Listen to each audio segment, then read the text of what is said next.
Hello.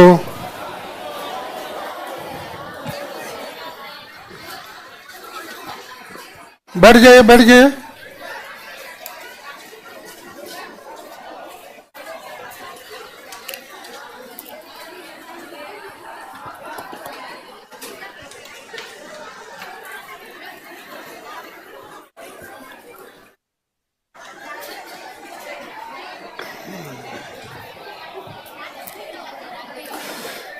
बोलिए क्या करना है? हाँ, मैंने पढ़ना भी है। अच्छा, हमको तो पता नहीं था।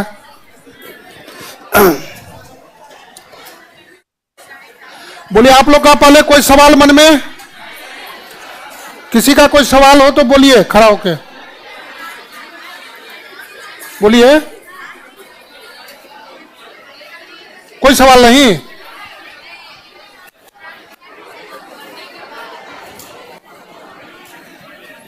तो बड़ा समस्या हो गया ना, सवाल ही नहीं है पढ़ने के बाद। तो पढ़ने के बाद फिर सवाल क्या रहेगा तो? हाँ?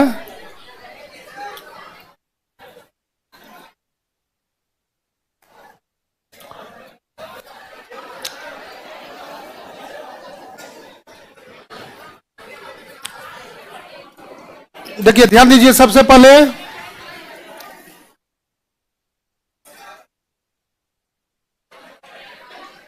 बैठ गए आप लोग। देखिए सबसे पहले जो हम लोग यहां मिले हैं तो हेडिंग में था वहां पर कि ये पेपर 1 का भाग है। पेपर 1 में भी सेक्शन 3 जिसमें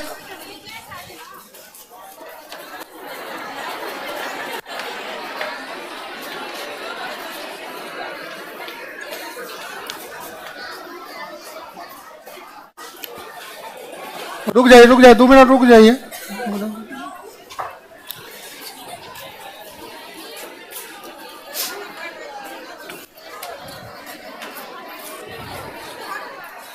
क्या हुआ तुमको, मोबाइल की चिंता है?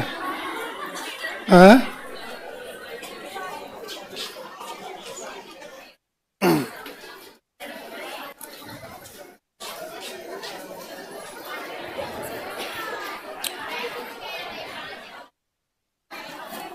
तुम लोग को सबसे आसान कौन चीज लगता है?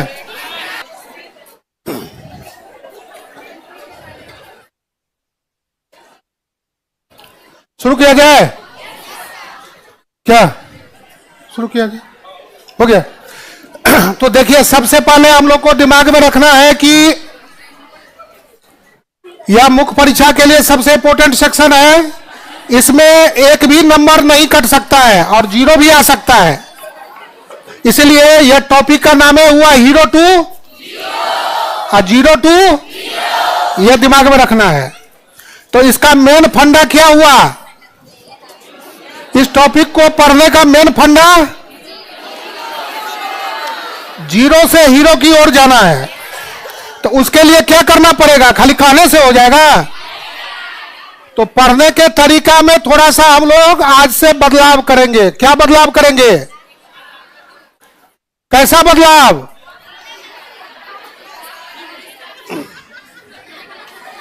देखो एक लाइन में समझो, पढ़ेंगे कम और सब पढ़ेंगे कम तो समझ में करेंगे ना, लेकिन रगड़ेंगे ज्यादा। पढ़ेंगे कम और रगड़ेंगे ज्यादा। 15 दिन तो जो 15 दिन मेहनत कर लेगा उसी का होगा, और जो नहीं करेगा तो फिर उसी को दिक्कत होगा। फिर 15 दिन चाहिए। लीजिए,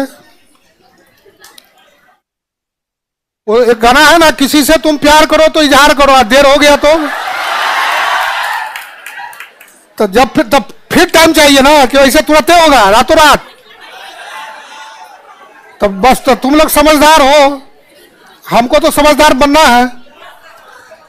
तो यहां पर हम लोग ध्यान देंगे कि सबसे पहला पॉइंट क्या हुआ? कम पढ़ेंगे और ज्यादा रगड़ेंगे।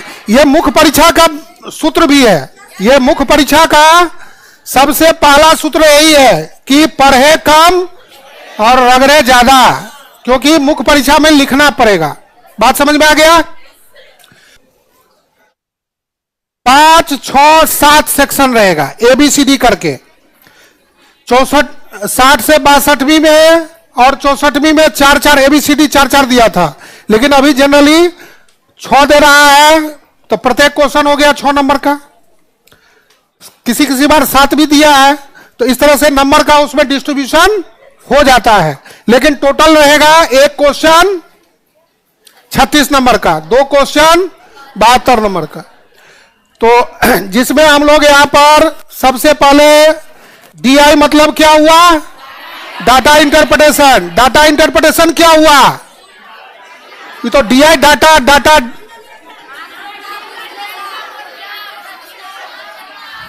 तो आंकड़ा क्या हुआ?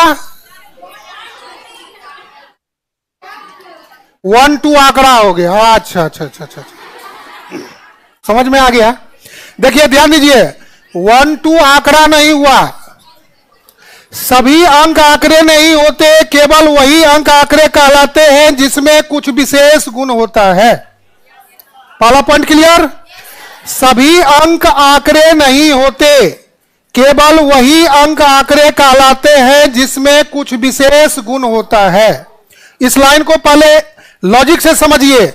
केवल किताब, कॉपी और बैग टांग लेने से स्टूडेंट नहीं होता है।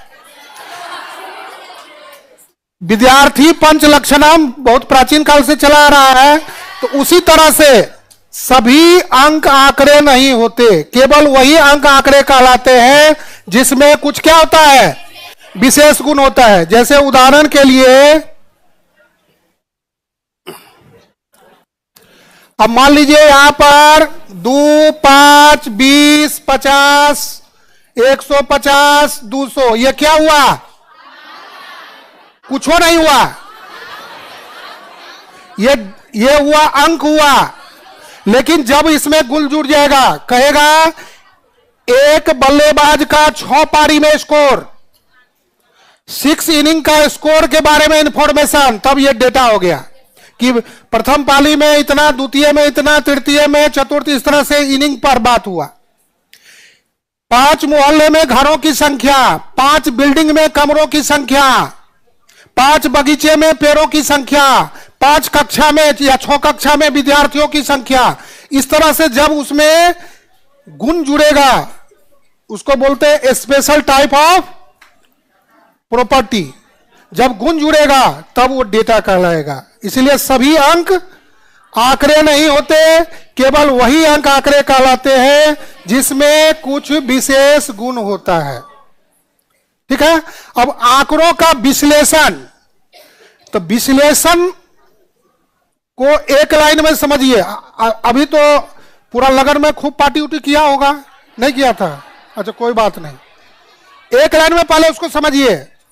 किसी के यहाँ खा लीजिए और खाने के बाद जितना उसको गाली हम लोग पढ़ते हैं, नहीं पढ़ते हैं? झूठ बोल रहे हो।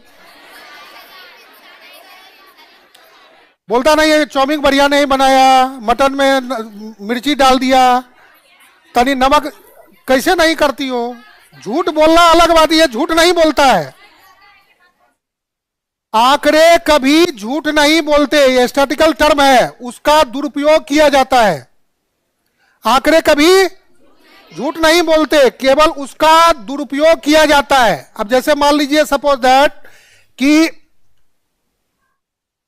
किसी कोचिंग कहता है कि मान लीजिए 5 रिजल्ट हुआ, अब वास्तव में अब उसको 1 शून्य बढ़ा दिया तो, 2 शून्य बढ़ा दिया तो उसको क्या बोलेंगे? आंकड़ों का दुरुपयोग। 5 भी सत्य था,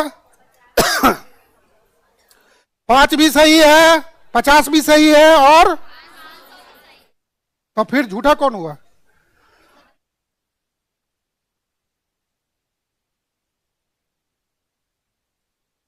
जो व्यक्ति उसका उपयोग करता है वो झूठा होता है।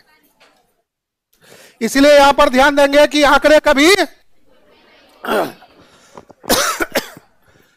तो पहला टर्म क्लियर, डाटा क्या हुआ, फिर से एक बार आप लोग अभी लिखने के फेर में नहीं रहिएगा, समझिएगा, लिखा हुआ है ही। तो सबसे पहला काम हम लोग डेटा को समझे। सभी अंक आंकड़े नहीं होते, केवल वही अंक आंकड़े कहलाते हैं जिसमें कुछ विशेष गुण होता है। जब गुण जोड़ देंगे तो क्या हो जाएगा, आंकड़ा।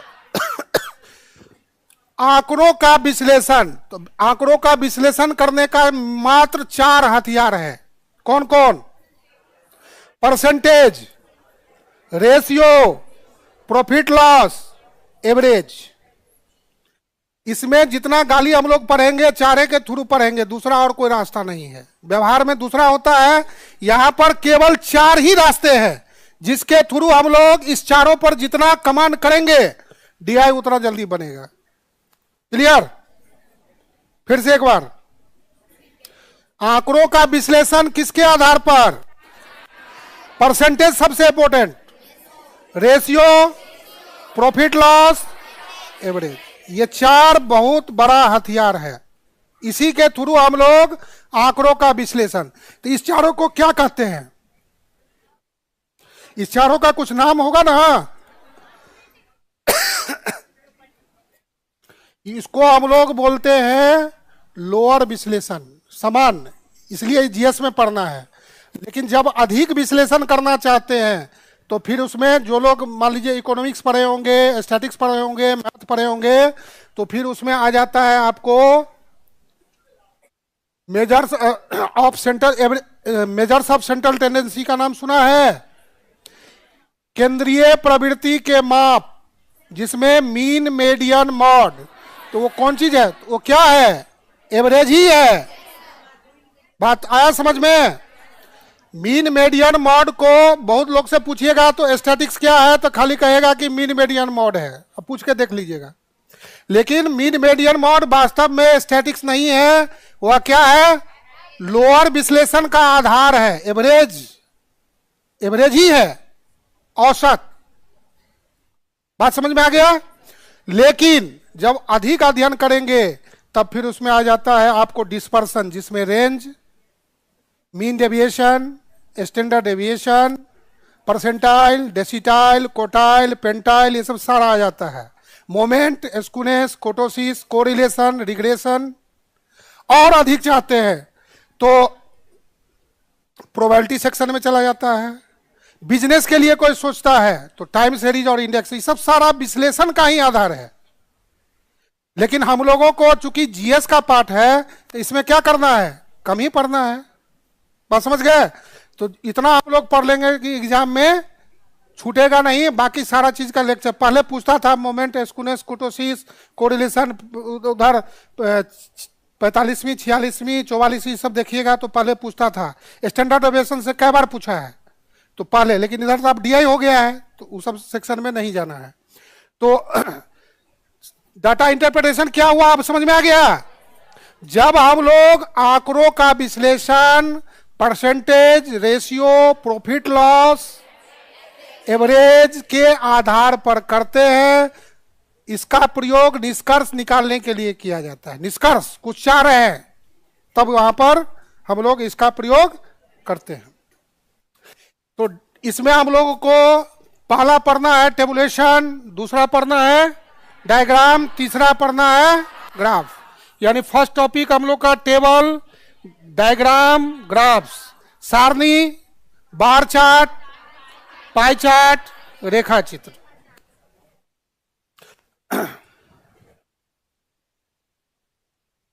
अब देखिए टेबल का फिगर देखते ही समझ जाना है कि टेबल क्या हुआ। तो आप लोग जैसे बैठे हुए हैं क्लासरूम में, this is the example of table, और कुछ नहीं है।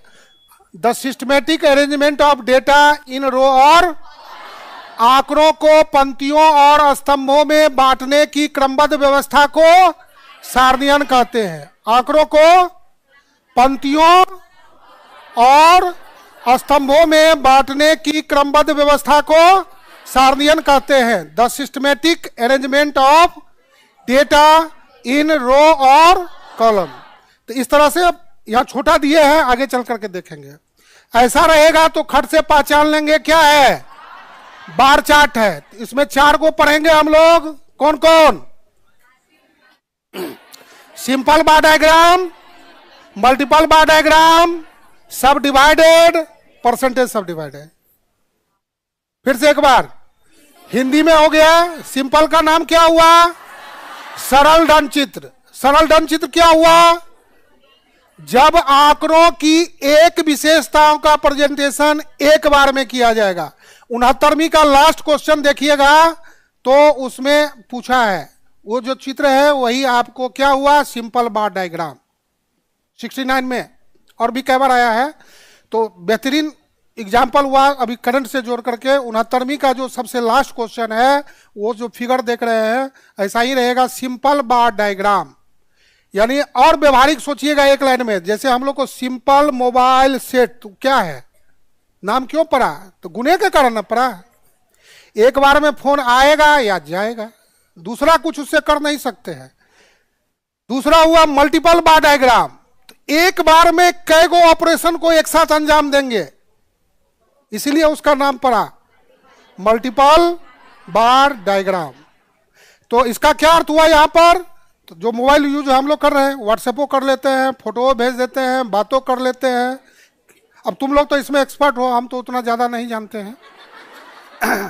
हाँ, लेकिन नया हाँ क्या गलत बोल दिए? मतलब चूंकि हम लोग उतना यूज नहीं करते हैं, छोटा छोटा बेटी सब बेटा वो सब जब मन तब कैसे कैसे करते रहता है, वही लोग बताता है। तो कहने का अर्थ यहां पर हुआ कि एक बार में इसका बेहतरीन करंट से जोड़ के देखिए। कोरोना काल में खूब आप मल्टीविटामिन खाए होंगे, तो क्या हुआ, एक साथ कई गो चीजों को जो हम लोग तो मिक्सचर हुआ, ये सब जो तो मिक्स टाइप जब हम लोग आएंगे तो इसी का एग्जांपल हुआ। एक साथ चारों को जोड़ देगा, 3 गो को जोड़ेगा, 2 गो को जोड़ देगा एक साथ, उसी का नाम पड़ेगा नहीं मल्टीपल नहीं, वो टाइप कहलाएगा मिक्स टाइप। मल्टीपल तो अलग हुआ। मल्टीपल में हुआ कि जब 2 या 2 से अधिक गुणों को एक साथ प्रेजेंट करेंगे, जैसे पुरुष महिला। अब 10 वर्षों में किसी शहर के, पटना शहर के 10 वर्षों में पुरुष महिला का डेटा का प्रेजेंटेशन। बिहार में जितना जिला है उसमें 10 साल 20 साल का, आपके गांव का किसी भी स्कूल में कितना कितना छात्र हुआ, उसमें बॉयज गर्ल्स 2 गो है ना, बात समझ में? 3 गो हो गया। मान लीजिए किसी शहर में गांव में पुरुष महिला बच्चा कितना वर्ष 10 वर्ष हुआ, तो 3 गो एक साथ हुआ। 4 गो एक्सपोर्ट इंपोर्ट मल्टीपल बार डायग्राम, एक्सपोर्ट इंपोर्ट फिर कंजम्पशन, 3 को एक साथ हुआ। यानी कहने का अर्थ हुआ, एक्सपोर्ट का अर्थ क्या हुआ? हाँ, हाँ, एक्सपोर्ट माने बाहर भेजना, निर्यात। इंपोर्ट प्रोडक्शन, उत्पादन। तो आप बताइए, खड़ा होइए, खड़ा हो जाओ, क्या दिक्कत? या कोई जवाब देना चाहता है वही खड़ा हो। हम एक तुम बोलोगे, बोलो, खड़ा हो जाओ। कोई भी बोलना चाहता है तो बोलो तब ना। हाँ ठीक है, आप बताइए, आपके गांव में 1 लाख सेल फोन का प्रोडक्शन हुआ, जिसमें से हमने 60,000 बाहर भेज दिया, तो आपके गांव में कितना खपत हुआ बताइए? वो ना, इस पर कई बार क्वेश्चन पूछा है, तो फिर से एक बार दिमाग में रखेंगे। जितना हम अब ये गांव का बात होगा, जिला का बात होगा, तो इसका अर्थ हुआ कि जिला के बाहर, ये दिमाग लगाना पड़ेगा। डीआई में अब ये शब्द पूछने का मेरा अर्थ था कि डीआई में ज्यादा जो आप लोग सोच रहे हैं कि मेथड लगेगा, ऐसा कुछ नहीं लगेगा, दिमाग का ज्यादा खेल है। इसीलिए इसको क्या बोलते हैं? अप्लाइड। अप्लाइड माने क्या? दिमाग का ज्यादा इस्तेमाल करना। टॉपिक कम ही रहेगा लेकिन आपका दिमाग जितना जल्दी काम करेगा।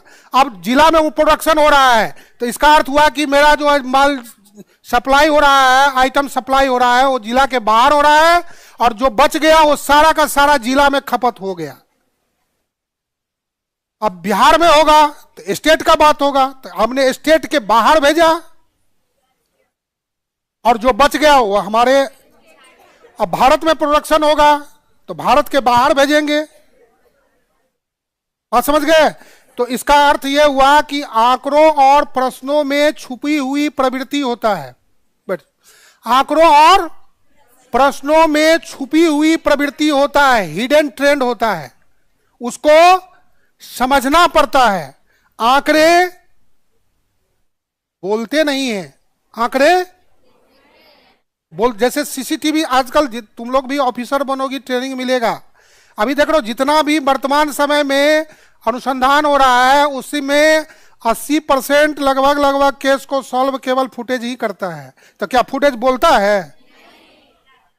अब किसी गली में तुम 4 बार चक्कर लगाओ तो अगले बार धर लेगा कि कहे गया था, कुछ घटना होगा तो 4 डंडा मारेगा, फिर उगलता, ऐसे होता है। इसलिए आंकड़े बोलते नहीं है, उन्हें समझना पड़ता है।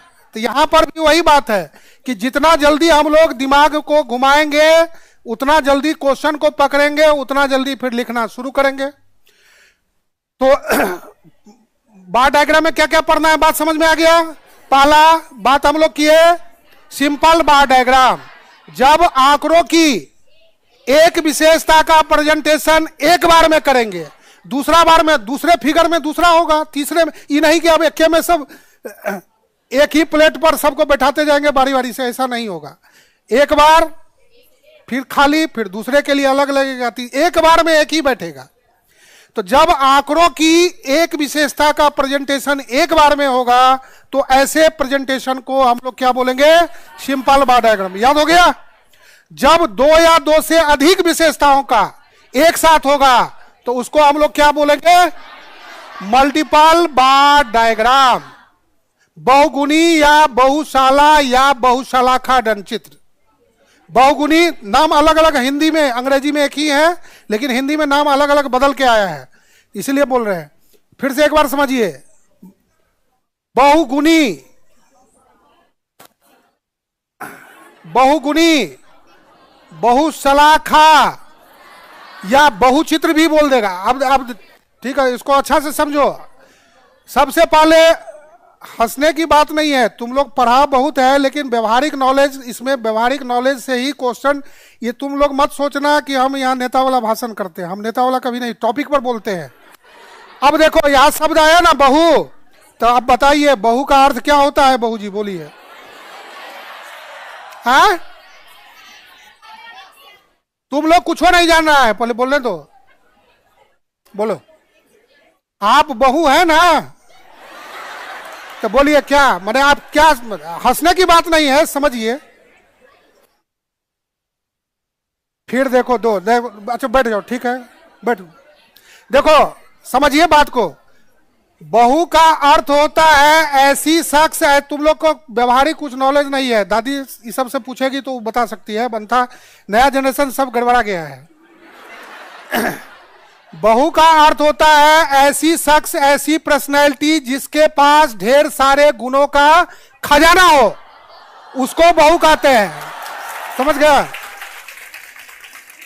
फिर से एक बार, ऐसी शख्स, ऐसी पर्सनैलिटी जिसके पास ढेर सारे गुणों का खजाना हो।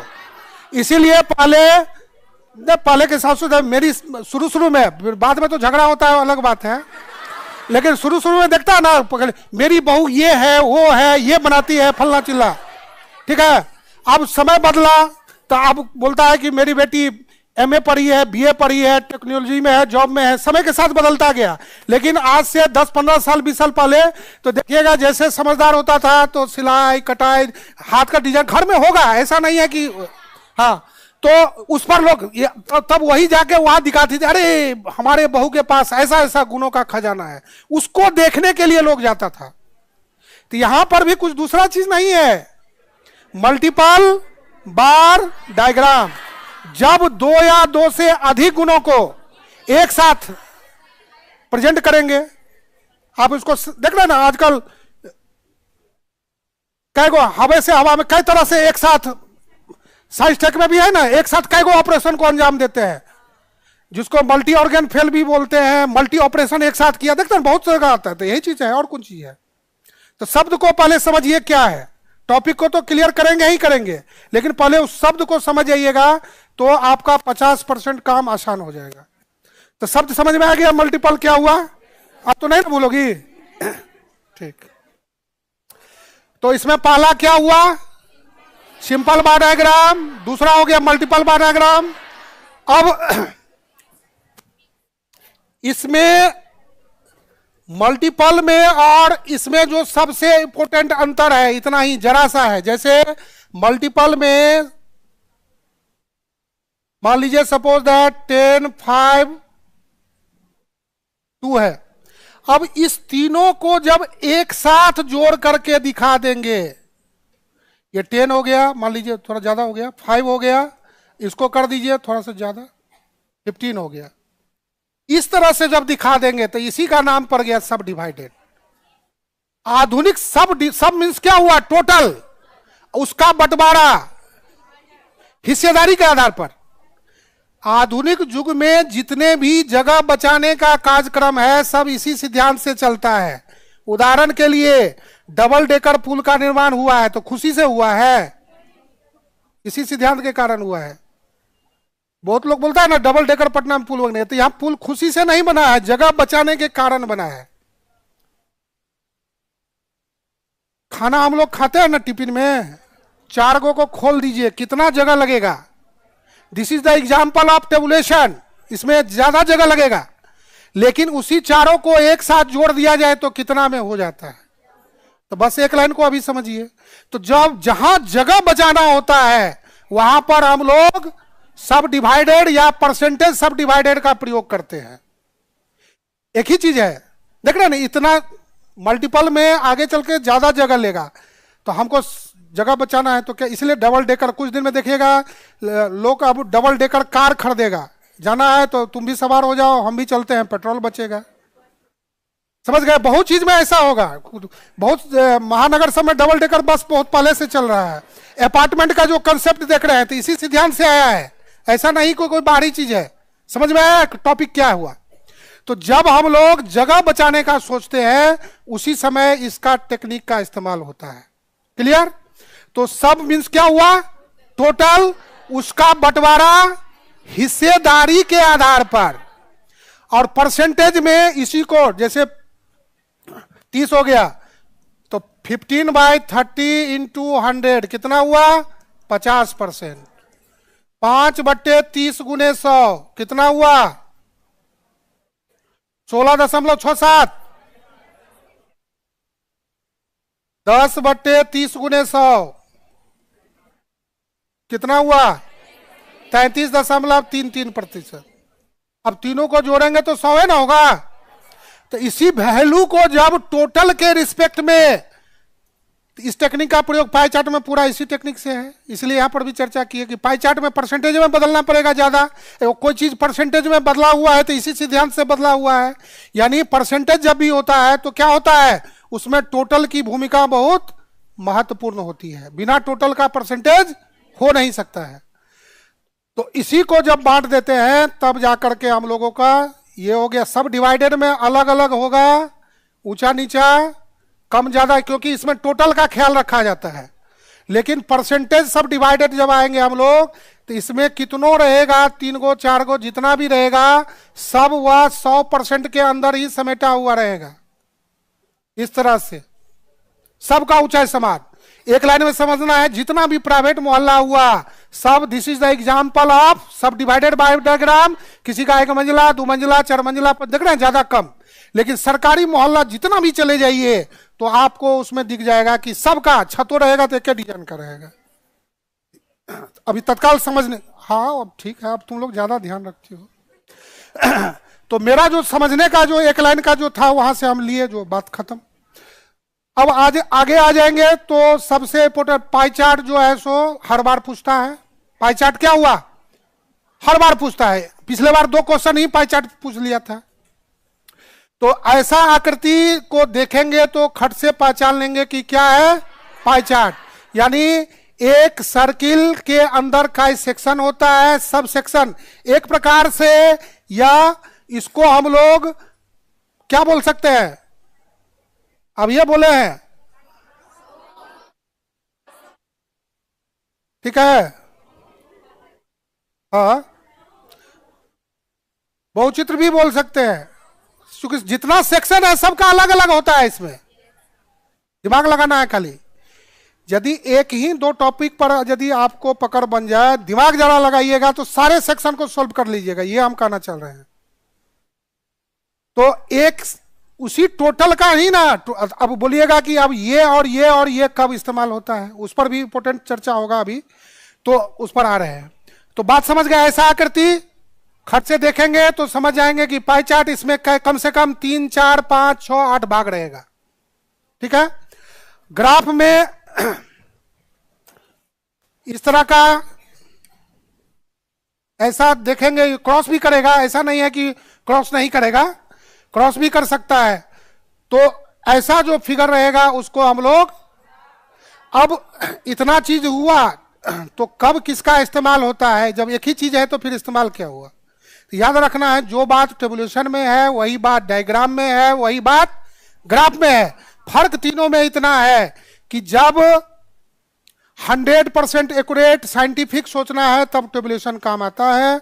टेबुलेशन में नजदीकी से नजदीकी अंतर को निकाला जा सकता है, उसको प्राप्त किया जा सकता है। जैसे उदाहरण के लिए क्रिकेट देखते होंगे तो देखते हैं ना, जो चेक करता है रन आउट का या विकेट ये सब का, देखता है कितना टेक्निक, तो उस टेक्निक का वैसे देखने से लगता है आउट है कि नहीं है। तो उसी तरह से जब टेबुलेशन का हम लोग इस्तेमाल करते हैं, लेकिन उसमें थोड़ा सा डिमेरिट है कि ज्यादा जगह ले लेता है। जय वर्ष है तय वर्ष का टेबल देना पड़ेगा, लेकिन 100% एक्यूरेट चाहते हैं तो आपको टेबल से जाना होता है। टेबल एक वैज्ञानिक मेथड है, 100% एक्यूरेट होता है, लेकिन डायग्राम 100% एक्यूरेट नहीं है। इसका आप बेहतरीन उदाहरण 60 से 62वीं का एक क्वेश्चन देखिएगा, 63वीं और 64वीं में देखिएगा कि दो तीन क्वेश्चन में डाटे स्पष्ट नहीं था। बहुत लोग ये नहीं समझ पाया कि क्यों नहीं स्पष्ट है, उसको नहीं जानता है, लेकिन खाली ब्लेम लगाएगा कि गलत क्यों। इसका अपना गुने है कि 100% एक्यूरेट नहीं होता है, फंसाने के लिए देगा, हल्का होता है। बात समझ गए? तो हल्का, अब बोलेगा 10 दिन में दुगुना, अब 20 दिन में चौगुना कर देंगे, अब पैसा लगाइएगा तो लेके भाग ही ना जाएगा। बात को समझिए। इसीलिए लालच में ये मत सोचिए कि हल्का को बना लेंगे। बहुत लोगों को देखते हैं, तो इसलिए पॉइंट को उठाए हैं। बहुत लोग सोचता है कि हल्का है इसलिए बना लेंगे, तो हल्का है तो फंसा भी देता है ना। बात समझ गए? इसीलिए डायग्राम जो है 100% एक्यूरेट नहीं होता है। जरा सा पेंसिल मोटा पतला होने से वैल्यू का अर्थ बदल जाता है, ध्यान दिए होंगे तो। जरा सा पेंसिल मोटा पतला, उसको एक एग्जांपल से समझिए कि जैसे हम लोग कबाड़ी खाना को बेचते हैं, पेपर ये सब लोहा लकड़ देते हैं, देखता है ना, वो सब क्या करता है, 2-3 किलो का 1 किलो बनाता है। तो हम लोग छोड़ देता है, चलो इसका बिजनेस है, रोजगार है। क्या उसका तराजू देखे ना, अलग किस्म का होता है, ध्यान दिए हैं? तो 2-3 किलो का चलो उसका बिजनेस है, लोग चाहता है जल्द से जल्द घर से हटाए, तो उस चक्कर में कोई विवाद ज्यादा नहीं होता है। लेकिन यही महंगा धातु है, जरा सा 1 ग्राम गड़बड़ हो जाए तो बोलिए मार नहीं हो जाएगा कि गोली चल जाएगी। तो कहने का यहां पर अर्थ हुआ कि जब टेक्निकल बात आता है तो जरा सा पेंसिल, इसी कारण से देखिएगा आप क्वेश्चन को 62वीं, 63वीं और 64वीं अब जाकर के डायग्राम में फिगर ऊपर में लिख दे रहा है। अंत पहले लिखवे नहीं करता था, अब लीजिए, अब 50 ले रहे हैं कि 55 ले रहे हैं कि 60 ले रहे हैं, वो पते नहीं चलता था। तो उस तरह के क्वेश्चन को छोड़ना पड़ता था, दूसरा बनाई। पहले क्या था, 4 में से कोई 2 को बनाना। पहले क्या था, 4 में 2 को बनाना। अब क्या है, 2 में 1 बनाना, 2 में 1 बनाना, नया पैटर्न में। 7 नंबर में 2 क्वेश्चन देगा, उसमें 1 क्वेश्चन बनाना ही पड़ेगा। 8 नंबर में 2 क्वेश्चन देगा, 1 बनाना ही पड़ेगा। बात आ गया समझ में? तो ये बात हुआ। तो तो जहां पर एक्यूरेट नहीं रहेगा वहां पर क्या करते हैं हम लोग, डायग्राम से काम चलाते हैं। और ग्राफ क्या होता है, ग्राफ में एक स्पेशल टाइप का कुछ अधिक अध्ययन करना चाहते हैं तब जाकर के हम लोग ग्राफ का इस्तेमाल करते हैं। ग्राफ बहुत इंपॉर्टेंट चीज होता है। ग्राफ से बहुत सारा, जैसे कुछ लोग पढ़े होंगे या ध्यान दीजिएगा, नहीं तो आगे बहुत सारे चीजों को ग्राफ से निकाला जा सकता है। जैसे कई बार ऑब्जेक्टिव एग्जाम में और इंटरव्यू में पूछा है, मीन मीडियन मॉड को किससे प्राप्त कर सकते हैं? हाँ क्या मैंने खाली अभी बोले ग्राफ, इसलिए तुम लोग फिर देखो करवा। देखो मीन मॉड को कभी ग्राफ से नहीं निकाल सकते हैं। एवरेज क्या होता है, एक फिगर होता है, एक वैल्यू होता है, तो उसका जो ग्राफ बनेगा ज्योग्राफी के हिसाब से पठार जैसा होता है, एक लाइन बनेगा सीधा समतल मैदान। जैसे एवरेज 75 हुआ तो 75 को ग्राफ पर प्लॉट करेंगे तो एक सीधी रेखा बनेगा 75, जिसको कटअप मार्क बोलते हैं। तो वो तो नहीं हुआ।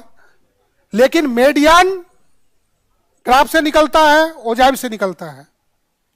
लेस देन और मोर देन नाम सुना है? तो लेस देन और मोर देन ओजाइव जहां पर एक दूसरे को काटता है उस पॉइंट को क्रॉस ऑफ इंटरसेक्शन कहते हैं। और उसका जो कटान पॉइंट से जो एक्स एक्सिस पर उतरते हैं उसी को हम लोग बोलते हैं मीडियन, माध्यिका। तो आप सीधा भी याद रखिए कि मीडियन किससे प्राप्त करते हैं? ओजाइव से। ग्राफ तो फिर अलग चीज हो गया। मीडियन किससे प्राप्त करते हैं? लेस देन और मोर देन, से कम और से अधिक तुरंत। क्या हो गया? हाँ कौन सी करना है?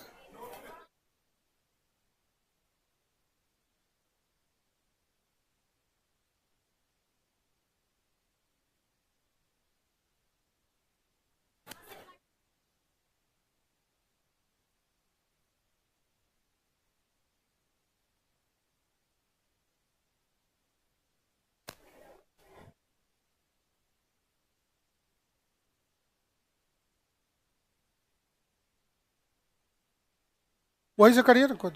अच्छा कोई, तब तक हम बोल रहे हैं, ध्यान दीजिए। तो मीडियन को किससे प्राप्त करेंगे? लेस देन और मोर देन।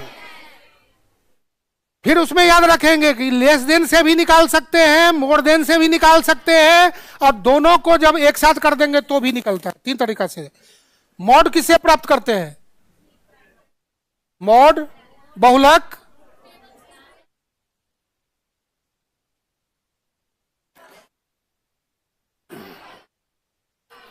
बहुलक प्राप्त करने के लिए हिस्टोग्राम का निर्माण होता है। बहुलक जो है किससे निकलता है? हिस्टोग्राम, आयत चित्र, सब बताएंगे, टेंशन नहीं लो। क्या? हाँ कोई बात नहीं है।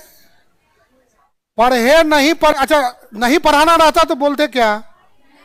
तब सब पढ़ाया जाएगा, आप टेंशन नहीं लीजिए, खाली पेंशन लेते जाइए।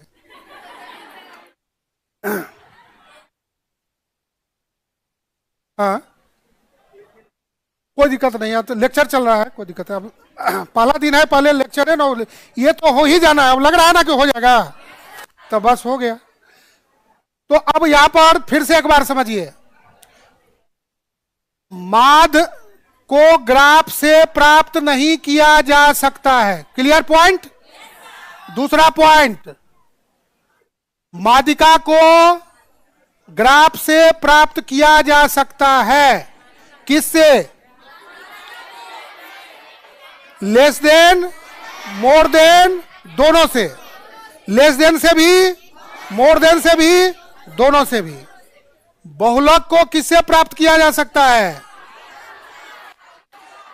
आयत चित्र, हिस्टोग्राम, आयत चित्र, हिस्टोग्राम। अब देखिए उसमें थोड़ा सा टेक्निकल चीज है, जरा सा समझिएगा।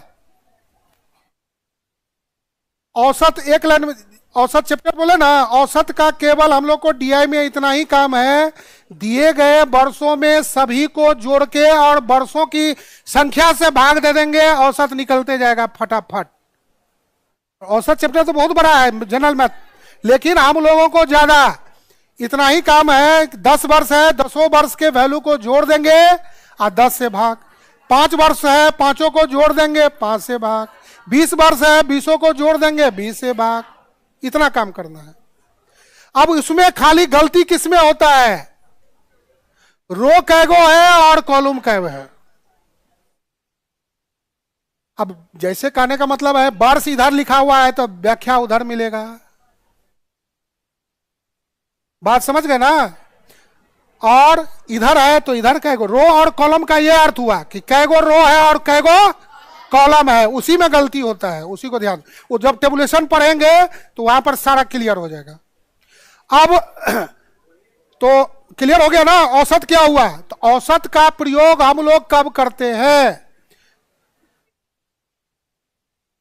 बोलिए। एक लाइन में सबका साथ सबका विकास की बात जब सोचते हैं तब औसत का बात करते हैं। एक लाइन में हुआ, बोलो क्लियर हुआ। औसत माने क्या,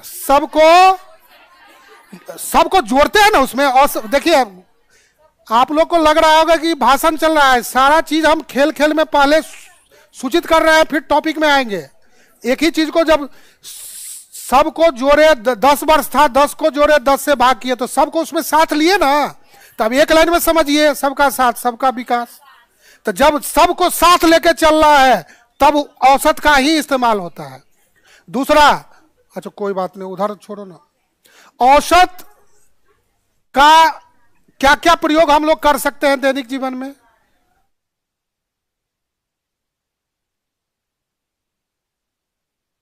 जैसे तो मेन हम लोग का मेंस है, तो मेंस में पिछला बार कितना गया मुख्य परीक्षा में, उस पर नजर रख सकते हैं। दूसरा बात हुआ, औसत जो है सो हम लोगों को रिस्क लेने के लिए प्रेरित कर रहा है। जैसे उदाहरण के लिए देखते ना, जो मैट्रिक का रिजल्ट होता है, इंटर का, ग्रेजुएशन का, किसी को मान लीजिए 30% आया, किसी को 50% आया, किसी को 80% आया, किसी को 90% आया, 95% आया। तो अब 95% वाला क्या करता है, घर गिरवी रख करके, देखते होंगे पेपर समय निकलता है जब इंटर मैट्रिक का रिजल्ट आता है, उस समय क्या करेगा, तो बकरी बेच करके, जमीन गिरवी रख करके। हंसने की बात नहीं है, लॉजिकली बात करते हैं। यानी कहने का अर्थ है कि यह जोखिम लेने के लिए प्रेरित करता है। जो जोखिम नहीं लेगा वो कभी आगे बढ़ नहीं सकता है।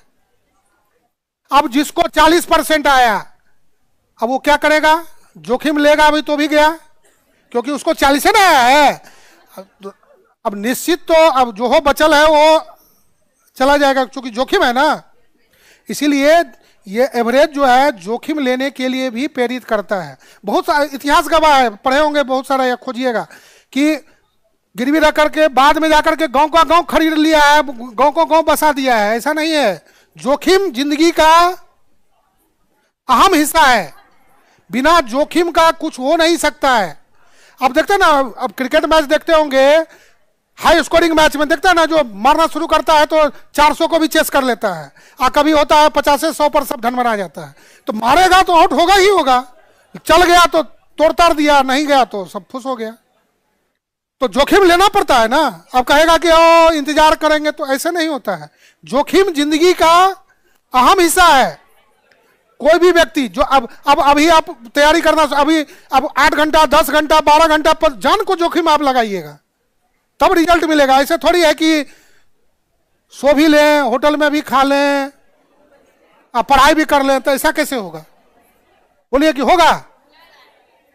तो आप उसमें जी रहे हैं। अब जो शुरू कीजिए, एक ही रातों रात नहीं शुरू कर देना है। पहले एक सप्ताह 6 घंटा, दूसरा सप्ताह 8 घंटा, तीसरा सप्ताह 10 घंटा, ऐसे बढ़ना पड़ता है।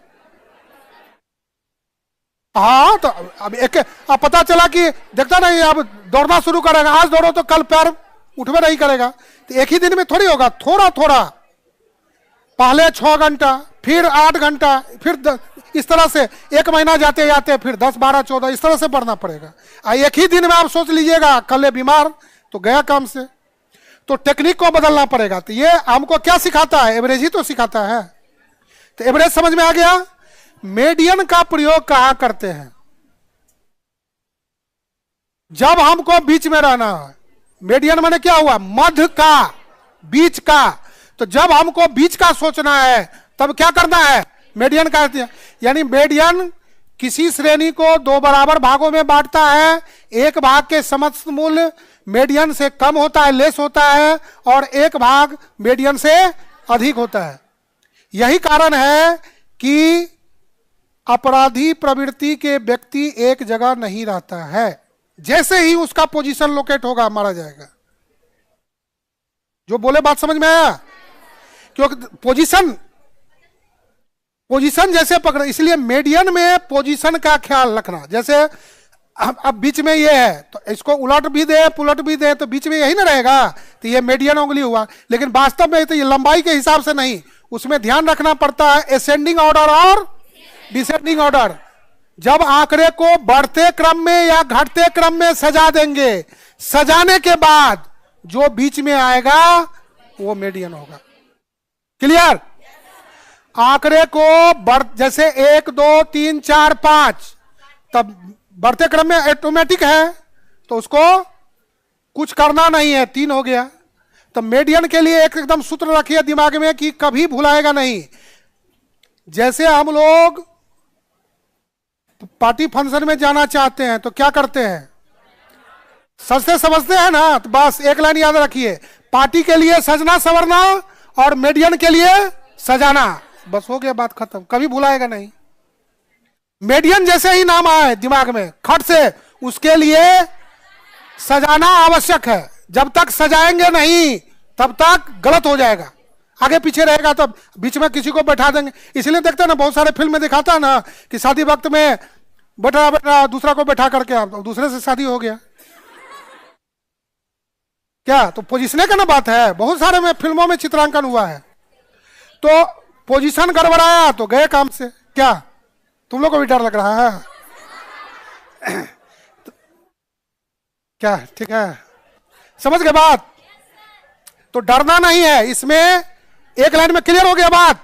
मीडियन के नाम से ही समझ जाना है मीडियन मध्य का।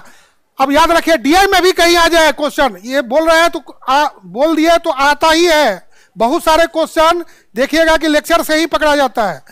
जहां कहीं भी 50% निकालना हो, इसका अर्थ क्या हुआ, मीडियन ही हुआ। अब बोलिएगा कि मास्टरवा बोलवे नहीं किया था तो गए काम से। जहां कहीं भी 50% निकालना हो वहां पर क्या हुआ, मीडियन। जहां कहीं भी 25% निकालना हो नहीं, उसका नाम पड़ता है प्रथम क्वार्टाइल, प्रथम चतुर्थक। अब देखिए परसेंटेज, अभी तो 50 तो आधा होना, अब यहां पर 25 50 75 100 का खेल होता है। क्वार्टाइल का अर्थ क्या हुआ, 4 बराबर भागों में बांटना। माध्यिका का अर्थ हुआ 2 बराबर भागों में बांटना। तो जैसे ही नाम हुआ चतुर्थक तो 4 भाग, दशमक 10 भाग, अष्टमक 8 भाग, पंचमक 5 भाग। इतना दिमाग लगाना है। तो टोटल को क्या करेंगे, 4 भाग में, तो 4 से 25 आएगा प्रथम। तो जहां 25% होगा वहां पर Q1 ही निकालना होता है। जहां पर 50% तो Q2 और माध्यिका बराबर होता है। कई बार ऑब्जेक्टिव में पूछ चुका है, जो Q2 हुआ वही माध्यिका आएगा, वो भी 50, Q2 भी 50। जहां पर 75% निकालना है वहां पर Q3 आता है। 3 ही होता है, 4 नहीं होता है। देखिए माध्यिका 2 भाग में बांटा तो क्यों कौन हुआ, तो जितना भाग में बांटा एक कम कर दीजिए। दशमक 10 भाग तो कै गो होगा, 9 ही होगा। D1 D2 D3 D4 D5 D6 10 9 तक जाएगा, 10 नहीं होगा। फिर 10 में तो 100 ही आ जाएगा ना। 10 भाग में बांटता है तो जितना भाग एक कम मान होता है। तो चतुर्थक 4 हुआ, 3 ही होगा। Q1 Q2 Q3 Q4 होता ही नहीं है। क्या कि कर दे उसको, नहीं बोलोगी तो कर दिया जाएगा। ठीक है, तो बात समझ में आ गया। तो जहां कहीं भी पहले इस पर क्वेश्चन सब पूछा है, कभी भी आप 50% वैल्यू ये नहीं है कि आज याद जो, लेकिन बोल देते हैं तो क्वेश्चन आता ही आता है, क्योंकि हम आज से नहीं वर्षों से पढ़ा रहे हैं। तो ये दिमाग में हम कुछ याद करके नहीं आते हैं, जो यहाँ बोला आप लोग सवाल जवाब करिए, जितना होगा उतना बताया जाएगा, ठीक है। अब दूसरा बात यहाँ पर, तो बहुलक पर, अब बहुलक आ जाएगा एग्जाम में, तो कुछ नहीं करना है। बहुलक क्या हुआ? बहुलक का शाब्दिक अर्थ फैशन, प्रचलन, चलन, रिवाज होता है। एक लाइन में बहुलक का शाब्दिक अर्थ क्या हुआ? फैशन, प्रचलन, चलन, रिवाज। अब हीरो हीरोइन यदि जींस का बोरा पहन ले तो सब पहनने लगता है, वही बहुलक हुआ। एक लाइन में समझ में आ गया? आया बात समझ में? अब सब, हाँ हंसने की बात नहीं है, हाँ जींस, तो इसका क्या अर्थ हुआ? अब देखो ना, सब अब यहां पर खोपा करे तो सब खोपा करने लगा, फैशन हो गया। वही क्या हुआ? मॉड हो गया। तो मॉड का शाब्दिक अर्थ फैशन, प्रचलन, चलन, रिवाज में, तो जिसकी प्रधानता ज्यादा रहेगी दिए गए श्रेणी में, वही मान क्या होगा? बहुलकी। देख रहे हैं, व्यवहार रूप से, देखिए टर्म को पकड़िए, व्यवहार रूप से यदि क्लर्क 55 साल का है और डीएम मान लीजिए 25 साल का है, 30 साल का है, तो उसको क्या करना चाहिए? और व्यवहार में क्या करता है? बड़ा है तो प्रणाम करता है ना भाई, लेकिन क्या उसका अर्थ फैशन पर, उसका क्या उसके हिसाब से नहीं है, वो अपने पद के हिसाब से है। यही कारण है। तो बहुलक जो है सो, अब मान लीजिए 0 ही 10 बार आ गया श्रेणी में, तो बहुलक क्या होगा? 0 हो जाएगा। 5 ही सबसे ज्यादा बार आ गया, तो दिए गए श्रेणी में जिस मान का चलन सबसे ज्यादा होगा, इसलिए फैशनेबल वैल्यू। क्लियर? दिए गए श्रेणी में मान लीजिए यहां चश्मा पहनने वालों का संख्या सबसे ज्यादा हो गया, तो अब यहां पर क्लास में जो हो गया, चश्मा इज द मॉडल वैल्यू। बात समझ में आया? क्लियर? अब दो गो एक साथ हो जाएगा। अब देखो यहां पर, तो दिए गए श्रेणी में जब एक ही मान का प्रधानता सबसे ज्यादा बार रहेगा तो उसको बोलेंगे एक बहुलकी वितरण। क्लियर? अब दो गो भी हो सकता है, जैसे फिल्म सब का भी नाम जो पड़ा है इसी गुण के, जैसे राम श्याम, सीता गीता, दोनों की प्रधानता है, दोनों बराबर बार आएगा। जैसे सपोज दैट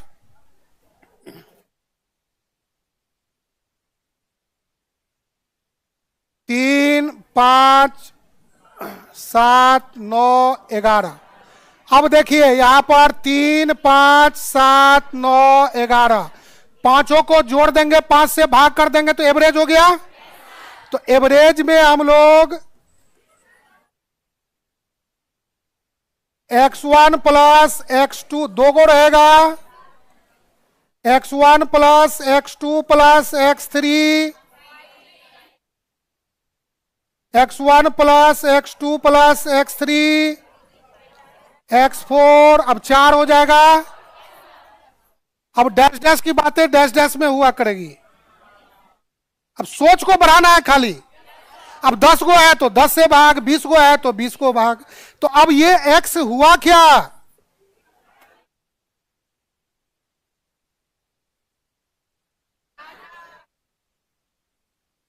दो, 3, 5, 7, 9, 11, इस सब को बोलते हैं वेरिएबल।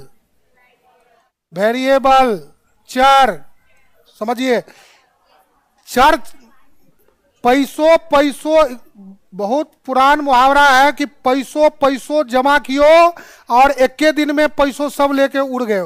चोर लेके चल जाता है ना। अभी डिजिटल अरेस्ट का भी बात हो रहा है तो वही हो रहा है ना। तो एक लाइन में हम जो भी बात बोलेंगे एक लाइन में खाली समझने का रखिए। तो यहां पर जब वेरिएबल, तो वेरिएबल क्या हुआ? किसी तथ्य की वह विशेषता जिसे संख्याओं में व्यक्त किया जाता हो या मापा जाता हो चर कहलाती है। चर से तात्पर्य उस मात्रा से है जिसमें परिवर्तन होते रहते हैं। अब x का मान यहां पर जो भी दीजिए बदलते जाइए। इसीलिए इस पर गाना बना है, दिन महीने साल गुजरते जाएंगे डैश डैश में जीते मरते जाएंगे। तो अब यहां पर जो सेट कर देंगे वही होगा। यहां पर खाली दिमाग को खोलना है, जो सेट करते जाएंगे। इसीलिए इसका नाम क्या पड़ा? वेरिएबल। किसी तत्व की वह विशेषता जिसे संख्याओं में व्यक्त किया जाता हो या मापा जाता हो, चर कहलाती है। यह सब डीआई के पहले की स्थिति है। अब यहां पर सब बताएंगे कि ये जो चित्र बना हुआ मिल रहा है, जैसे अभी हम लोग कोई 18 साल, कोई 20 साल, कोई 25 साल का दिख रहे हैं, तो क्या एक ही दिन में दिख रहे हैं? तो वही चीज है। तो यहां पर बात समझिएगा, ये शुरुआती चीज है। जब आंकड़ा जन्म लेता है, जब हम लोग नन्हे मुन्ने होते हैं, उस चीज का ये चित्रण है। तो जब हम लोग आंकड़ा को जमा करते हैं तो बारी बारी से जमा करते हैं। उसी आंकड़ा को जब जमा करते हैं तब उसके बाद उसको ऑर्गेनाइज करते हैं। ऑर्गेनाइज करने के बाद तब उसको टेबल फॉर्म में ले जाते हैं, तब उसको डायग्राम में ले जाते हैं, तब उसको पाई चार्ट में ले जाते हैं, तब उसको ग्राफ में ले जाते हैं। यहां से खेल शुरू होता है। ये फिल्म, जैसे बहुत सारे फिल्म में देखते हो ना, गाना सब में जो बच्चे का सीन का जरूरत है तो बच्चा का सीन दिखाता है और गाना गाते गाते बड़ा कर देता है। तो क्या रातों रात हुआ? तो डीआई जो है यहां पर, अभी इसलिए हम लोग यहां पर कर रहे हैं कि अभी हम लोग ये जो डीआई है एकदम रातों रात बड़ा हो गया है, लेकिन पहले उसको छोटा से समझना, ये डिमांड है, इसीलिए इस पर चर्चा कर रहे हैं। तो सबसे पहले क्या हुआ? वेरिएबल। किसी तत्व की वह विशेषता जिसे संख्याओं में व्यक्त किया जाता हो या मापा जाता हो, चर कहलाती है। चर से तात्पर्य उस मात्रा से है जिसमें परिवर्तन होते रहते हैं। चर दो प्रकार के होते हैं। चर खंडित, अखंडित, डिस्क्रीट और कंटिन्यूअस। डिस्क्रीट और कंटिन्यूअस, सतत और सतत, हिंदी में नाम है। देखिए एक लाइन में उसको समझना है। जैसे हाइट, वेट, टेम्परेचर, ये क्या हुआ? Height, weight, temperature. अच्छा कोई बात नहीं, थोड़ा सा पीछे हो जाएगा। सबसे पहले थोड़ा सा मैथ में आ जाइए जरा सा। देखिए इसको तो समझते होंगे, पूर्णांक और भिन्न, बस इतना को पकड़ लेना है। पूरा पूरी अंक पूर्णांक, एक लाइन में पूरा पूरी अंक पूर्णांक, और भिन्न दशमलव में भी होता है। तो जो केवल पूर्णांक का गुण रखेगा वो क्या कहलाएगा? डिस्क्रीट। और जो पूर्णांक और भिन्न दोनों का गुण रखेगा वो हो जाएगा कंटिन्यूअस, सतत। जैसे हाइट, तो किसी का 5 फीट भी होता है ना, और किसी का 5'1" भी होता है, 5'2" भी होता है, 5'6" भी होता है। तो दोनों गुण रखा ना। वेट 14 किलो, 14 या बच्चे का जन्म से लेकर के 14 साल तक के चार्ट पर नजर रखिए तो वहां से भी पता चल जाएगा। कोई बच्चे जन्मता है, हर घर की कहानी है। कोई 3 किलो, कोई 2.75, कोई 2.5, कोई 3.5 और होगा क्या? तो कहने का अर्थ यहां पर है कि जो पूर्णांक के साथ साथ भिन्न का भी गुण रखेगा, जो पूर्णांक के साथ साथ भिन्न का भी गुण रखेगा, वो किसमें कोई दिक्कत नहीं है। हो गया? तो बोलते ना हो। ठीक है, तो आज का सफर यहीं पर, फिर कल आगे। ठीक है।